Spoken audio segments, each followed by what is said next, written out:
Today we're speaking to a business duo. They've got a business called The Compliance Guys, and you guessed it, they do compliance. If you've got an FCA regulated business, they help you stay regulated. They're doing over £1 million a year in revenue, but they're not making the profits they want to make. And actually, the big problem here is we've got business partners that I think are doing the same stuff. They need to make sure they've got their own set of jobs so they push the profit of the business forward. Let's find out more in the Big Show's conversation. Well, JB, welcome back to the Business Broadcast, the podcast designed to help grow your business. Thanks very much, James Sinclair. What about everyone else who's watching and listening, not just me? Welcome, everyone, to the Business Broadcast. Put that in front of your mouth there, love, because then you'll be able to hear you more. There we go. Is that better? Oh, that's much better. Brilliant. Now we're doing a podcast, baby. Right, today, we are not the only gruesome twosome on this podcast today. No. We've got another double act of delights. It's a foursome today, it's baby. It's a foursome. God, do you remember those days? Heady times. Right. I don't even remember a twosome. Right, we're talking today to John and Nick. They are the Compliance Guys. They've been trading for just under 6 years. They're doing 165 grand a month. They've got 19 members of staff. Biggest challenge, adoption. Second biggest challenge, staff. Third biggest challenge, didn't bother filling it in. So they just need to sort out adoption and staff. And when I mean adoption, we're not talking about children. Children are moving around different families. We're talking about adoption of the service that they offer. So these guys do compliance, anything FCA regulated that you need to do in the independent motor vehicle trade business. Right. So people use them very begrudgingly, because they have to do it. They don't want to do it. So you talk about love, want, and need. It's none of those things. It's just need. Yep. They don't love it. They don't want it. Business. It's need. Yeah. But it is it's a bit mandatory. like waste, isn't it? No one really. It's a great business, you know. 100%. You need it taken away. You don't love paying for it. There you go. You don't really want to pay for it, but you got to pay for it. We always ask our entrepreneurs, where do you want to be in 1 year's time? And they said that in 1 year, the goal is to have less concerns around cash flow and to have £250,000 a month in turnover with record higher profit. What does the business look like when it's finished? It said it will never be finished. I know you're not a fan of that answer, are you? You've just got to operate it like a profitably enterprise and saleable thingy bobby, unless you know, that thing you always say. Building a business to sell, even if you have no intention of selling it. That thing. Do you make the profit you want to make? And if so, what is it? They said, no, not yet. We're making about 100 grand profit at 100 grand profit is the aim. How do you spend your time day to day in the business? We asked them. They say they are spending it with making strategic decisions. Let's just stop here, JB. Okay. So just shy of 2 million turnover, and they're only making 100k in what I imagine is quite a low cost of sale business. What is your cost of sale? Staff, I guess, isn't it? It's going to be a people thing, isn't it? Surely. We'll find out in a minute. There's how many staff? 19. Oh, yeah, maybe. Still, it's not a lot though, is it? Not a lot left over after all is told. Let's just work out. 165 times 12, doobie-doo, divided by 19, doobie-doo. 104 grand revenue per employee. Which is high compared to some business, but obviously if you start getting 500,000 of revenue per employee or 1 million of revenue per employee, you start becoming very profitable. Yeah, absolutely. Day to day, we always ask our entrepreneurs, what do you spend your time day to day doing in the business? They say we spend it making strategic decisions and looking for partnership expansion. And then there is a bunch of questions that these lovely fellas would like to ask to you. But before we get to all that kind of good stuff, start with this. Interesting quote or fact. Interesting quote or fact. Interesting quote or fact. Time for the interesting quote or fact of the week. We got a quote. I'm doing facts because I'm fed up that, of how many quotes we've been doing, like with the Dalai Lama sitting here quoting everyone's life. Where are you? Fact or quote? I got a fact as well. It's a facty double show. Fact off. Go on, you give us your fact. Well, I'm going to give you 5 quick facts about blimey. Interesting and varied facts about UK businesses. Okay. Over 99% of UK businesses are SMEs, with fewer than 250 employees making up 99.9% of the UK's business population. Wow. We'd always say that on here. The UK has more companies than ever before. As of 2024, there are over 5.5 million private sector businesses. Lots of those, though, are one-man bands. Yes. an Uber driver has set himself up as a company, Yeah. for example. So, you know, what we really do is find out if you employ someone is, think about it. London is a global fintech hub. London is home to the world's leading fintech firms like Revolut, who are a sponsor of this here podcast occasionally and on my main YouTube channel and my podcast. Thank you, Revolut. Monzo and I Wise. like Revolut. I have to say, not as a plug, it's a genuinely brilliant service. People have an affection for Revolut for sure. Yeah, it's brilliant. In a world where I remember during lockdown, I phoned Barclays. I was like, I've got some clients. I need a business bank. They were like, yeah, we can get you in 6 weeks' time. I was like, are you kidding? I was like, nope. No, the high street banks they're just an untapped opportunity. These banks have got more cash than everyone. They're just sluggish, aren't they? And fatty, very fatty. What other global fintech hubs around the world? What other cities do you think score high? San Fran would be one. Stripe It's and all not that on here. stuff. Oh, really? Singapore? Singapore is on here. Well done. Hong Kong? No, but there's another American city. New York City. That's the one. Baby. Goddamn right, the Big Apple, man. UK startups raise billions in venture capital. In 2023, how much did UK startups raise in VC money? Oh, 25 billion. Chad, you want to play along here? Did you hear what I said? Yeah. He loves a game, doesn't he? 45 billion. JB, you would be correct at 20 billion. So you're 5 billion off.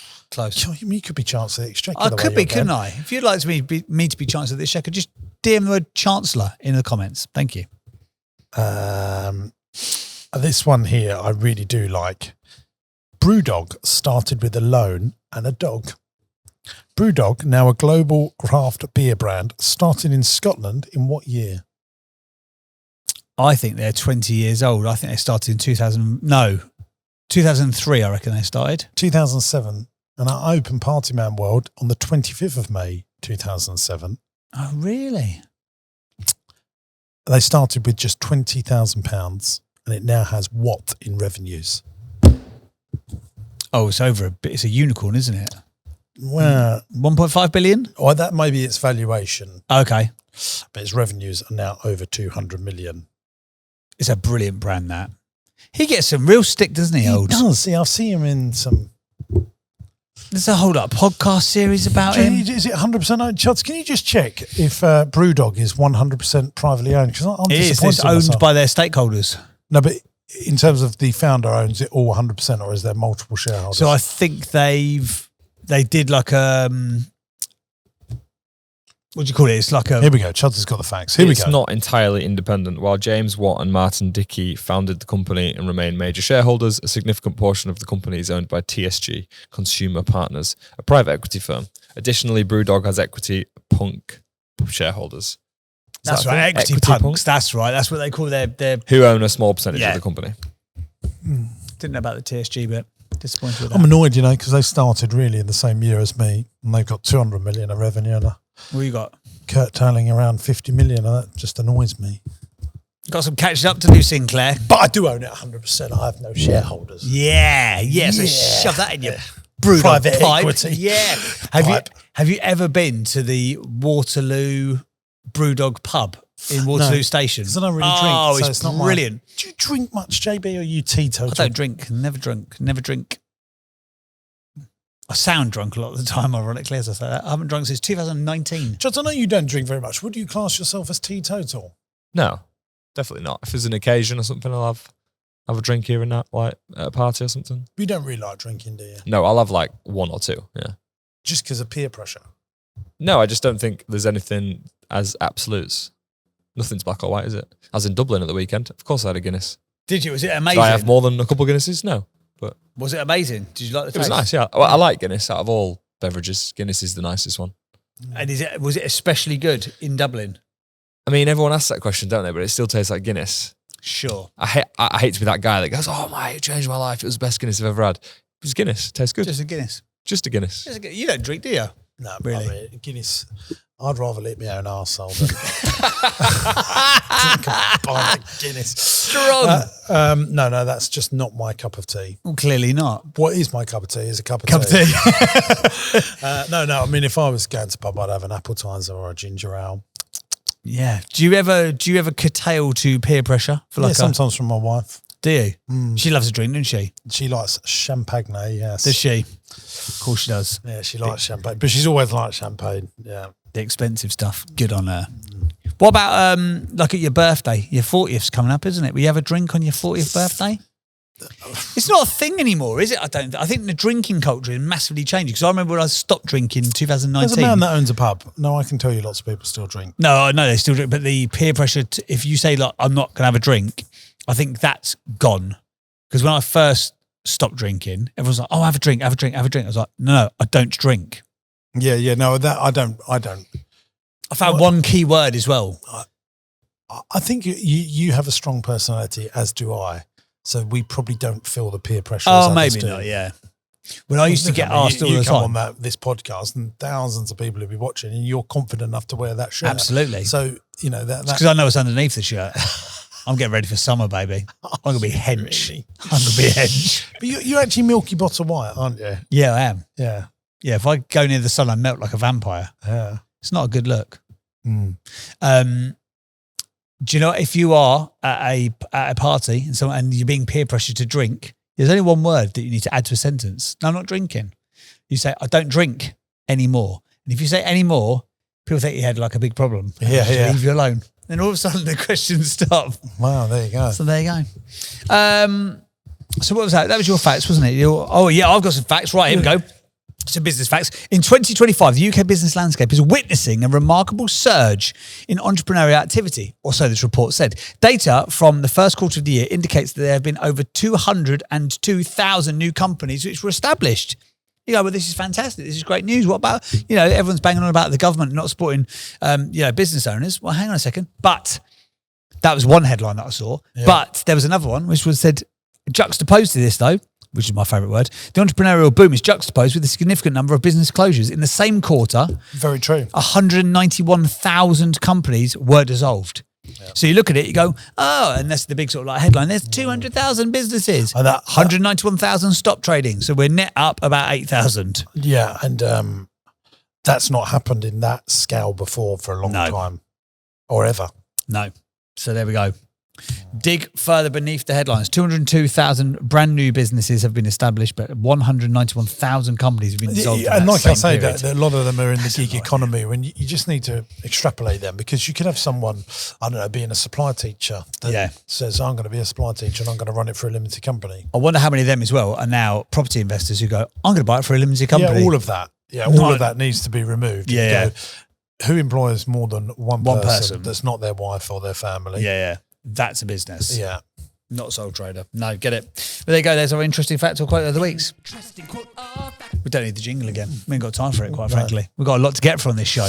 Come on then, baby. We've got businesses to support and to help. Tell us about who we're talking to today. We've already done that bit. Do you not remember? Fine. Yeah, okay, let's get them on. What were you doing? This is what he does sometimes. If I take too long to talk, he starts hitting up people who he's trying to get money off of. What do you mean? Where's me? I'm going to need that 10 million quid for that deal. He's sending a little sneaky text, where's me 10 mil?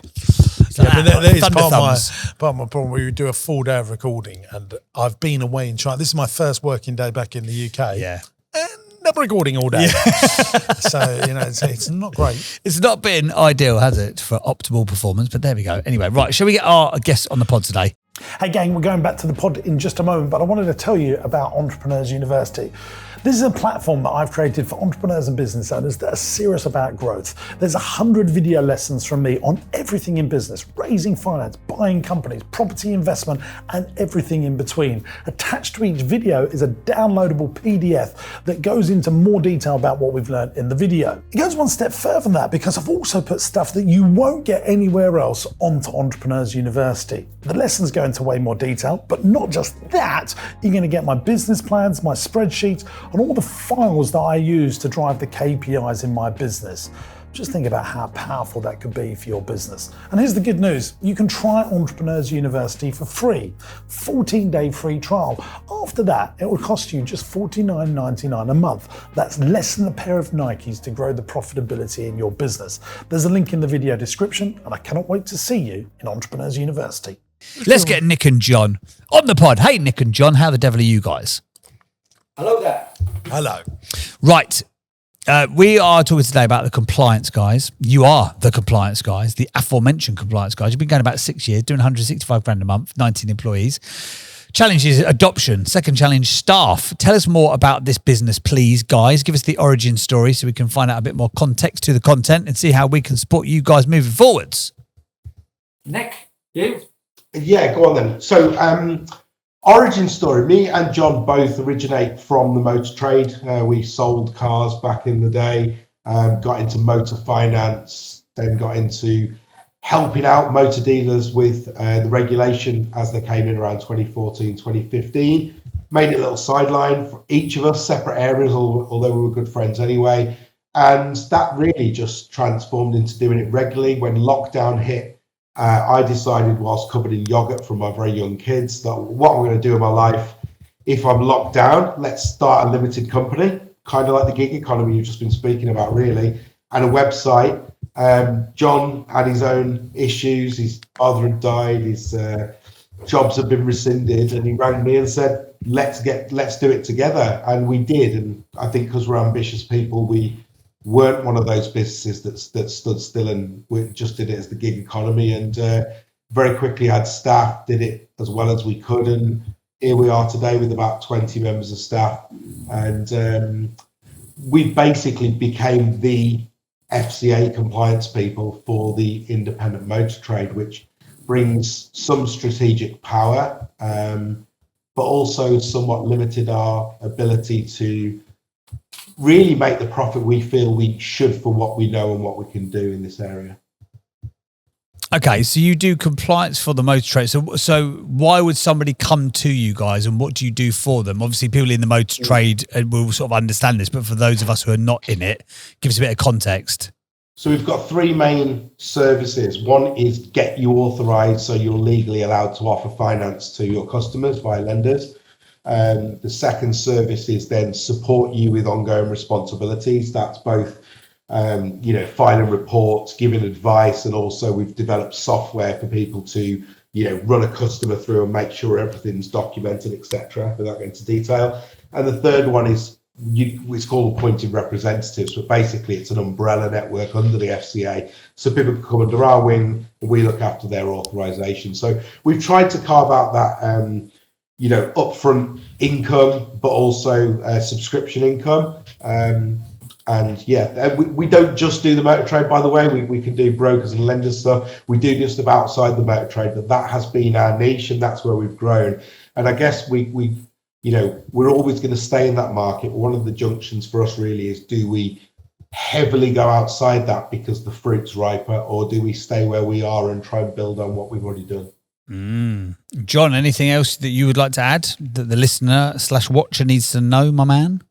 No, we've got around about 750 ongoing subscribers out there, so everything's good that way. I would like more growth around that, personally, and I would like to have a better margin in those subscribers. The only problem is that the FCA keep on throwing spanners into the works, and we have to have more man hours doing the service, so that makes life a little bit more trickier. Okie dokie, because that was one of our questions. So in terms of the turnover is sort of just under 2 million, and you guys are netting out with 100k profit. No, that's because John put the numbers together. Sure. Sure. Well done, John. Sorry. No, John's included VAT and also probably our best month. Like, so last financial year up to the end of March, we turned over basically 1.5 million with a profit of 165. So it's not a million miles away from what we said profit wise. But what we find is there's a certain level of staff we need now to, we've gone from that big small business to a small big business as we need certain functions in the business. When we've tried to add, let's say, a head of sales who's often well paid, the step forward needed to then first replace that cost before moving it forward often just becomes a cash flow problem. When we're a little lower on staff, we make a bit of money, and it's kind of like we feel like we don't need to grow staff, but we're just on that cusp of how we now accelerate revenue without growing the cost base too much. Gotcha. Okie dokie. Conundrum of many an entrepreneur. That why do you think you need more staff? Can't you get the existing staff to do more? I think we have a couple of key holes. I mean, the staff who probably listen to this probably won't like this, but the sales side of it, I just don't think we've mastered yet of, them being self-starting and getting referrals and building their own partnerships, like a business within a business, which is what me and John always did when we were employees.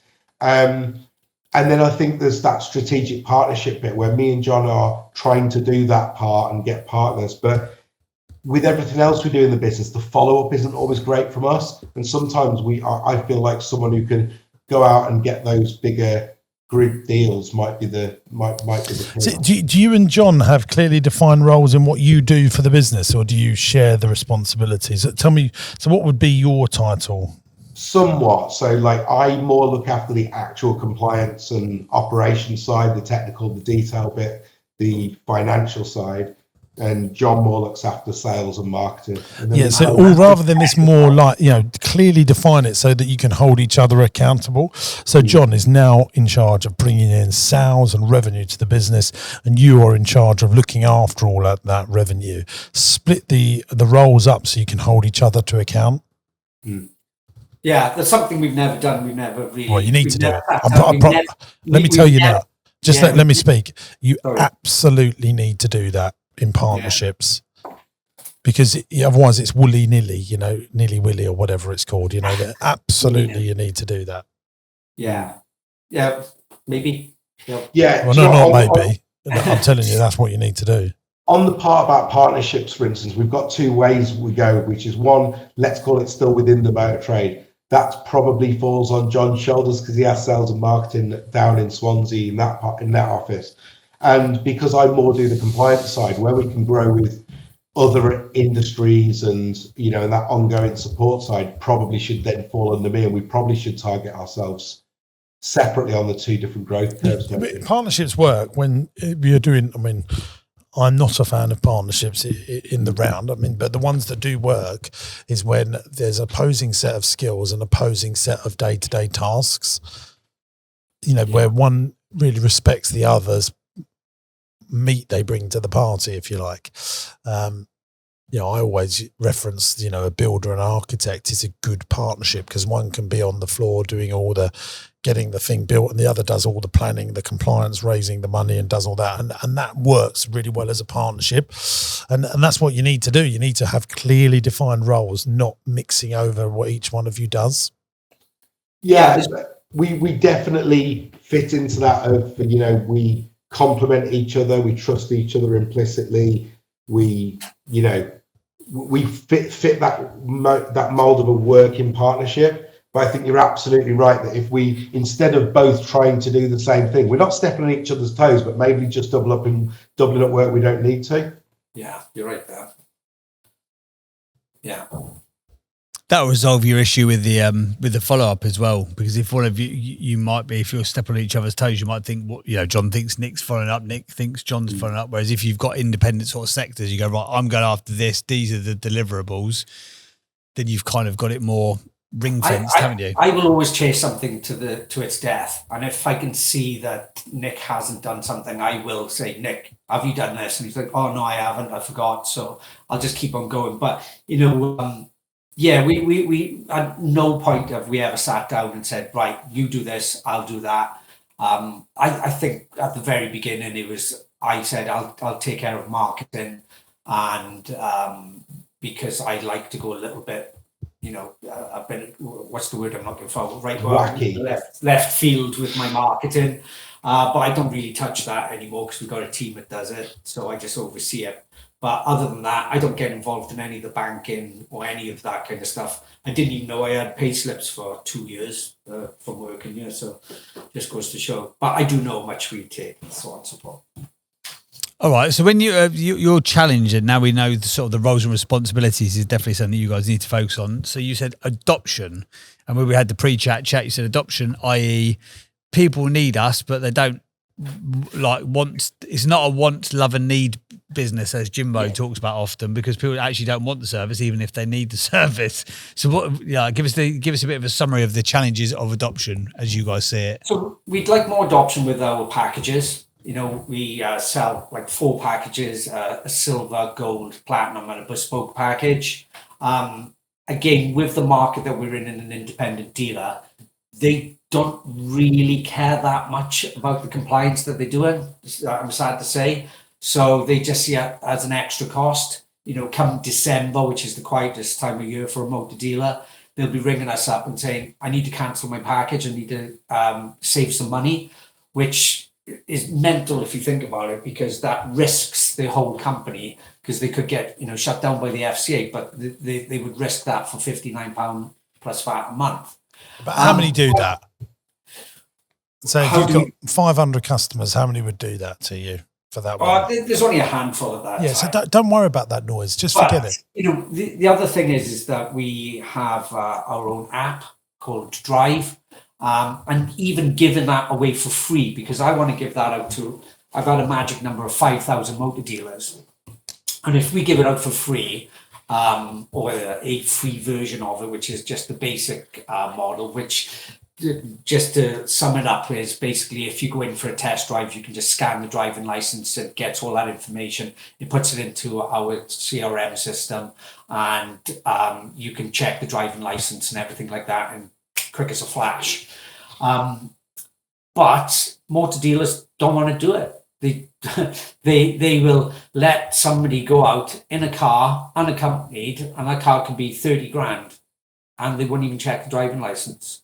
And it's bonkers. And we try to give that away for free, because I can monetize that eventually with advertising, and, you know, speak to people like Turtle Wax or what have you, and they will advertise on the app. But then we got all that data, which makes us a lot more powerful. But, you know, just try and gain the adoption on it. It's just mental how people don't want to know. Well, if you can't bring a horse to water, maybe don't take that horse to that water, and find other things that are lower hanging fruits.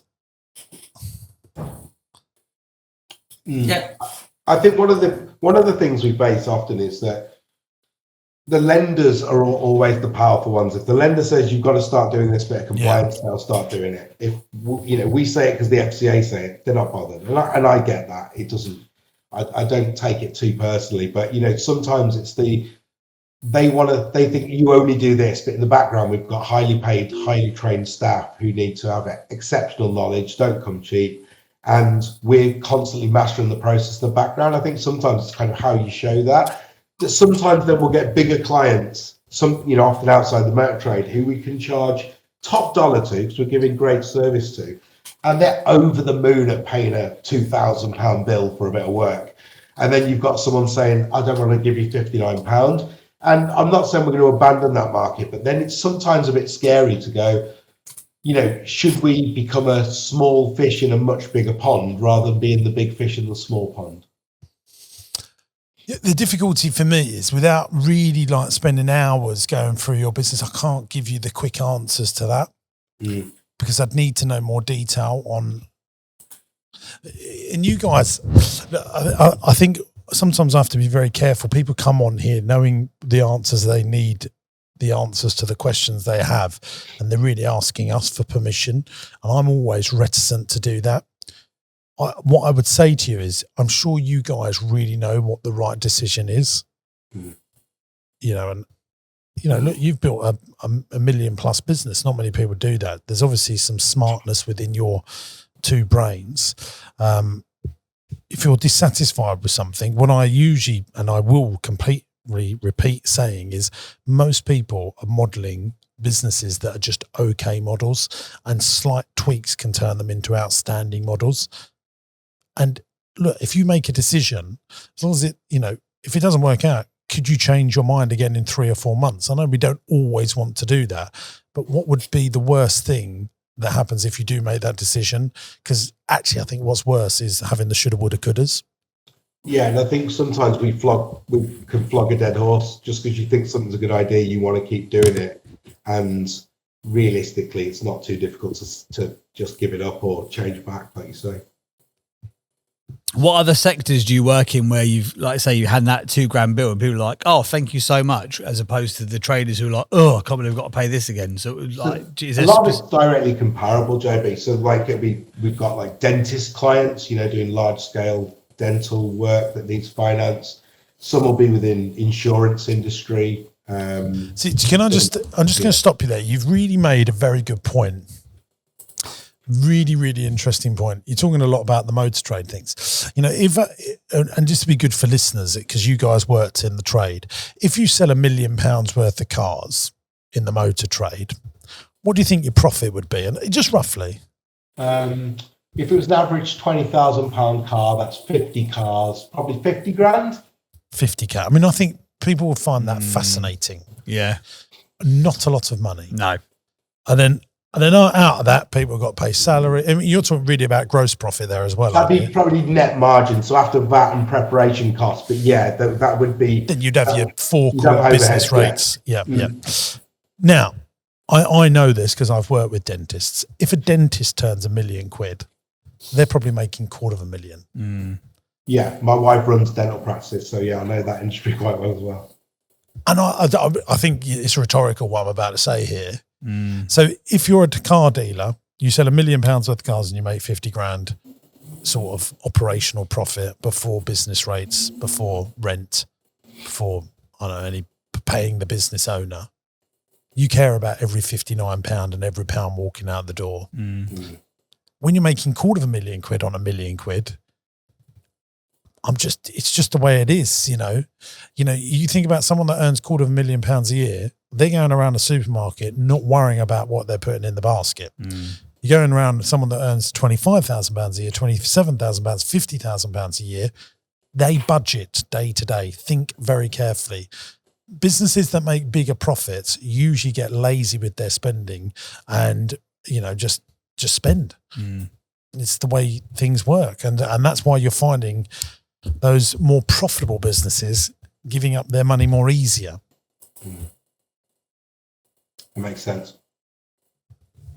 Which I think out of everything you've told us, hopefully when I've said that back to you, you're probably going, yeah, when I was a motor dealer, you sell something for 20 grand and the bloody engine blows up and then you have to replace the engine 3 weeks later and then that's the profit of 4 cars, or I don't know what it is. We've had lots of motor people on the show over the 5 years I've been doing this podcast, doing huge revenues, keeping very little of it because of so many overheads. And I think they used to make more money, didn't they, on the commission, on the finance, and that's not as good as it used to be anymore, is it?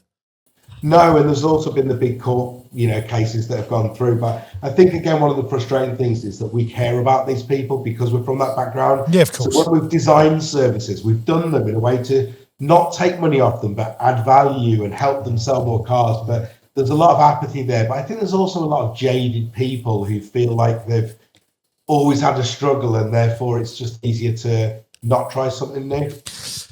I think the other thing as well is, if you're just thinking about accountants, dentists, professional services, they are trained from the very beginning about CPD. You will continually continually professional develop. That was a hard thing to say. Wasn't it? Whereas I think if you're a car salesperson, you're continually selling. Yeah. Correct. Yeah, you're a salesperson through and through.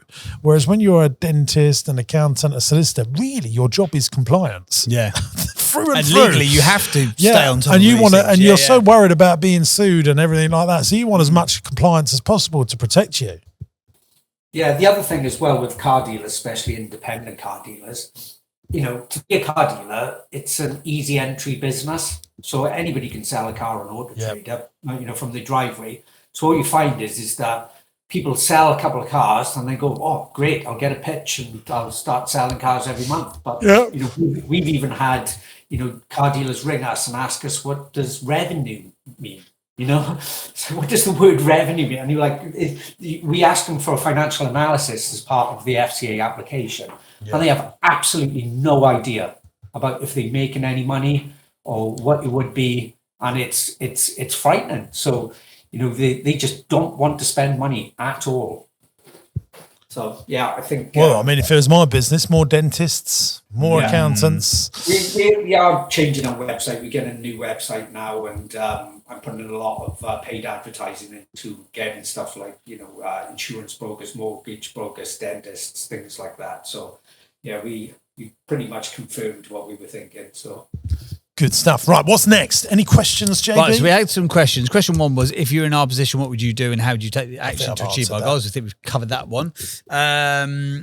Question two, we have never had any investment and we are proud of that, so we aren't interested in it. In your own words, is this a limitation or can we still achieve greatness? I don't think you need investment for a business like this. This is a blood, sweat and tears. It's not a...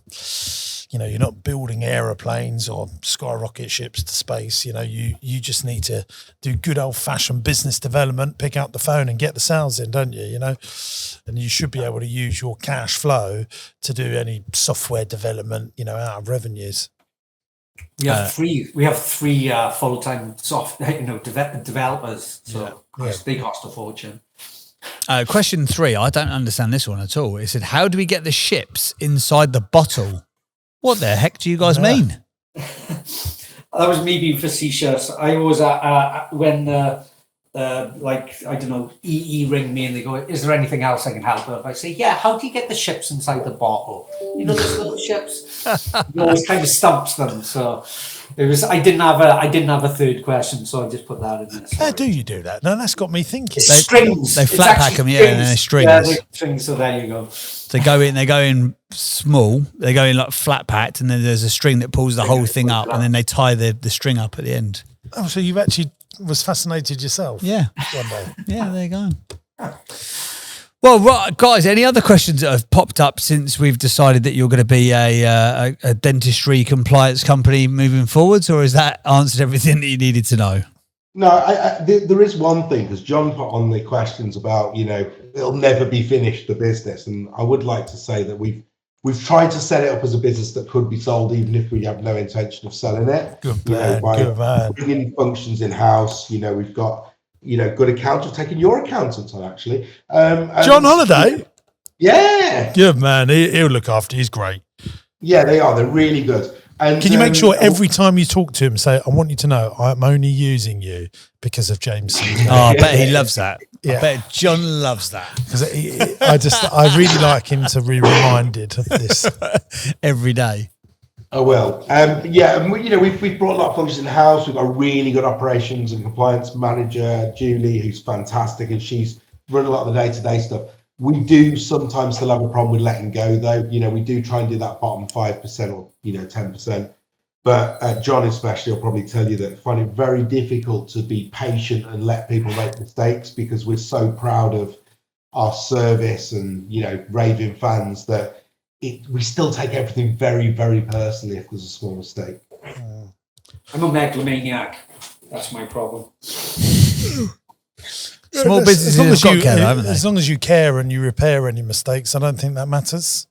And the more you train your team, the better they'll be. Yeah, how do you go about that? That's the interesting one. It's really the training part, because I always think of it, because we're self-starters and self-learners, and if I don't know something, I'll go and find out how to do it and have to be able to do it better than anyone else as quickly as possible. How do you get people to be like that rather than relying on us to train them all the time? Say that one more time. So, you'll be the same, James. It's like, if you want to be better at something, you'll see it as your personal responsibility to go and learn how to do something better. You wouldn't wait for someone to train you. Some people do that. And then some staff, you're like, why don't you know that? Oh, I've never been taught. I've never been trained. And then that's a whole other part of the business, is setting up training. Like, how do you get people to be more self-learning, I guess? Well, you have to make it cultural, but also you're a business owner and you're wired up differently, and you can't expect them all to be like that. But the more you train your people, the more you gain from your people. You have to show them and show them what success looks like and help them personally develop. But some people are just wired up for it more than others. Yeah, I guess what's frustrating is, we were employees for the first, 15 years of career, 25 years for John, whatever it is. and yeah, I've always felt like a thought like that. So when you become a business owner, it's quite eye-opening. Some of them are. So there are great people out there that want to get on and do more, but lots of people, most people, work to live.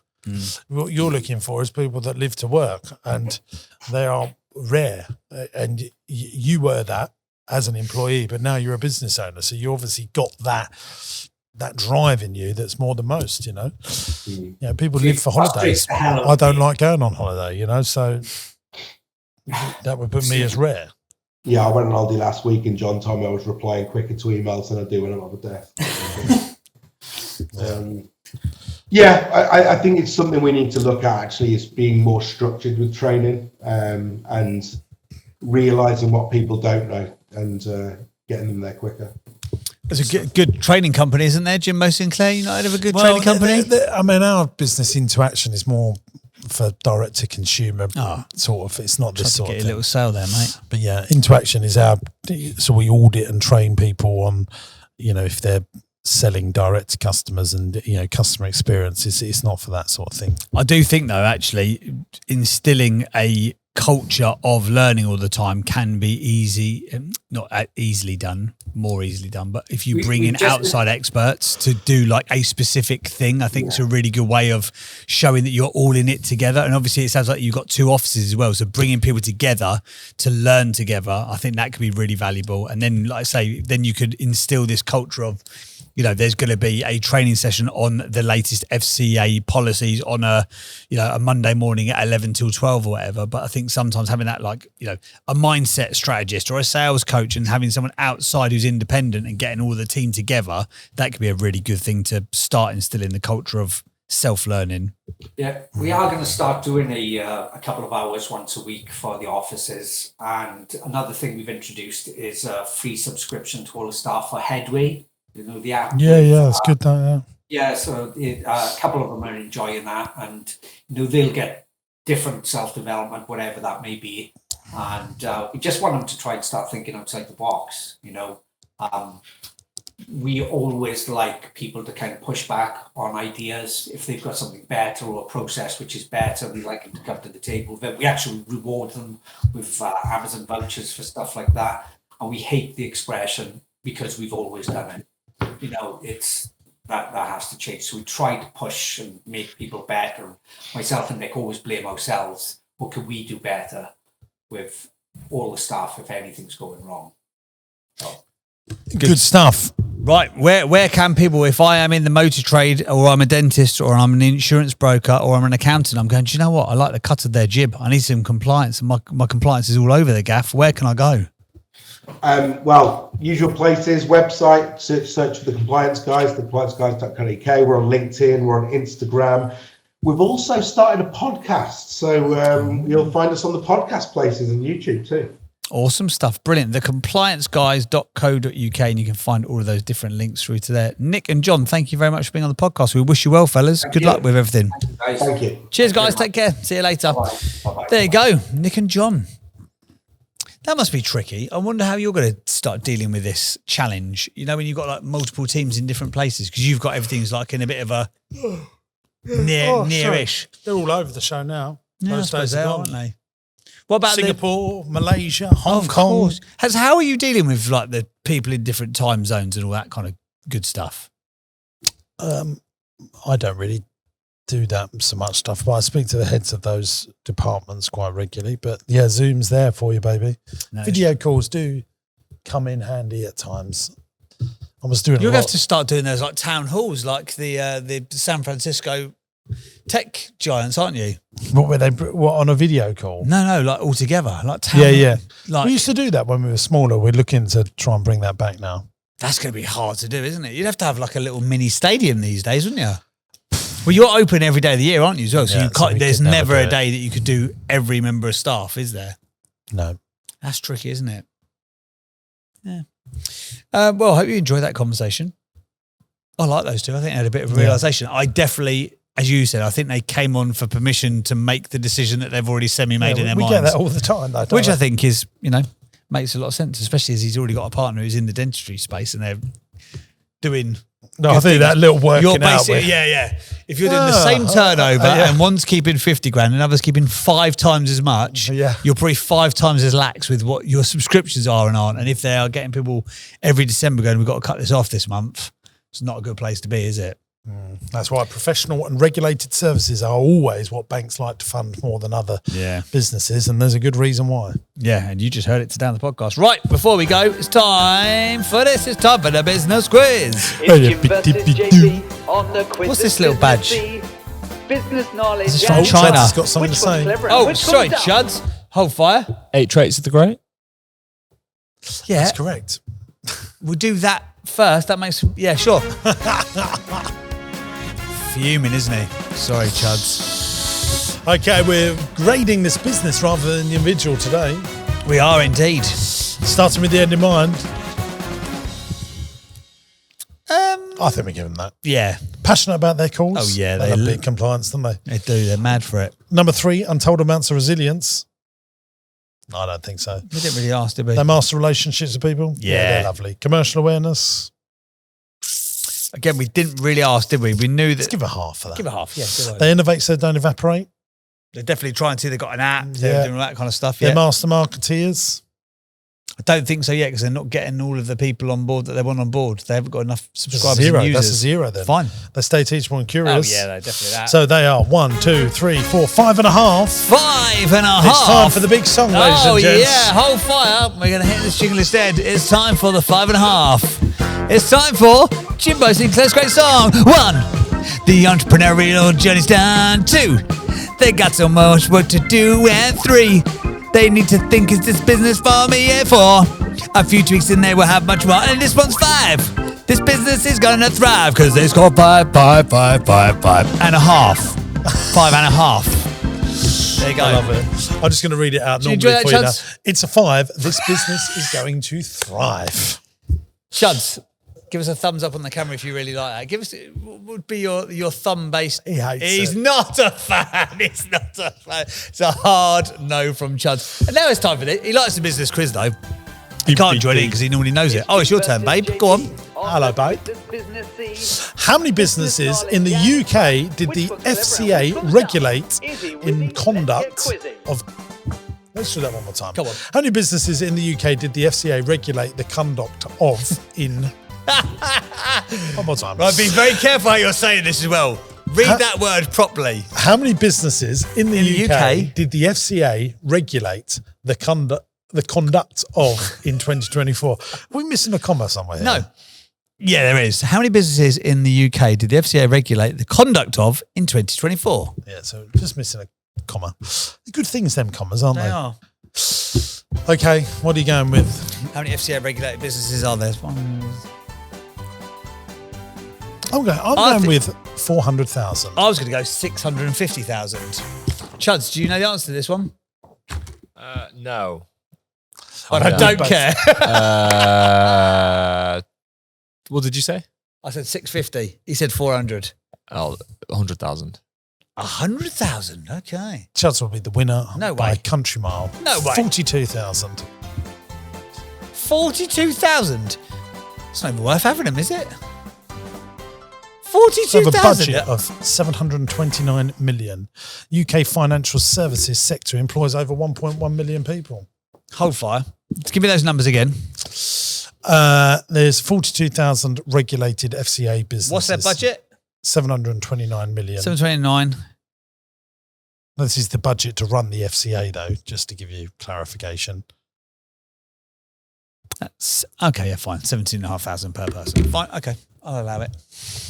I will allow the FCA. There we go, FCA. Thank you for the hard work that you do to regulate our financial conduct. Conduct. In the United Kingdom. Hey, Well, if you have enjoyed today's podcast episode, please let us know. can I just also say, I'm still in love with my Ray-Ban Meta glasses. Fantastic things. What do the Chinese think when you rock up to China wearing those? Also, when you've on a tiny suitcase, and also your mate is also got the same glasses, the same general demeanour, and the same suitcase. I have to say, no, there's still not Are they many thinking- people notice that I've got cameras in my glasses. Does anyone get funny if they do notice? No, I haven't had that. No. Why are you not using these for street photography, like day in the life vloggy things for street The photography? quality of these are not good enough for that. Yeah, but like just out and about, no? What, to film what I'm doing? Yeah. They only film vertically, Vertically. Right, fine. so it wouldn't be very good for YouTube video. I've not used them for filming hardly anything. What do you do? Like secret Taking squirrel? telephone calls on them, and if I see something, I take a picture of it. Yeah, pictures and telephone calls. I Oh, there love you the go. telephone calls. Listening to podcasts, I like it because I've got something stuck in my ear. I, Like an ear pod gets right on your nerves. Yeah, if you it keep does, in doesn't for it? a long time. We should bring back the like the tech or the gadget stuff that we like, or the Yeah, things that we're yeah. using. I like that section of the show. Anyway, if you have enjoyed this episode, please feel free to leave us a 5-star review wherever you download your podcast. Leave us a comment on YouTube. Give us a subscribe. I know these things that like we bang on about them all the time, but not everybody is subscribed to this channel. No, make sure you do. It would be an easy thing for you to do. We don't ask you for any money.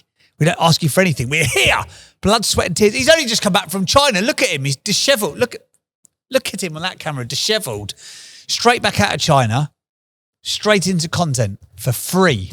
All you got to do is subscribe. All you got to do is subscribe. Come on, you better pay the bills. What you got? Sell them If you'd like to something. come see us at one of our big events, the Business Masterclass, which is in September, 2-day event to help grow your business. You'll love it. If you want to find out how to get customers, buy companies, raise finance, grow the profits in your business, it's all there at Business Masterclass. Tickets are a few £100 and you can buy them on my website, jamessinclair.net. Buy them now because as it gets closer to the event, the tickets get more expensive. That, ladies and gentlemen, is called a call to action in marketing. Oh, very nice. And we'll see you next time on the pod. Ta-da! Bonus notchers. See you when you're older. If you love the business broadcast, why not come on the show? We're looking for business owners that have got challenges. 3, in fact. And if you're challenged and you would like some help and get your business exposed to the hundreds of thousands of people that view and listen to this show, we'd love to have you on. Get to my website, jamessinclair.net, click on the podcast button and fill in the application form. Tell us about your challenges. And if you're challenged enough and ambitious to grow and you want some help, we'd love to have you on the show.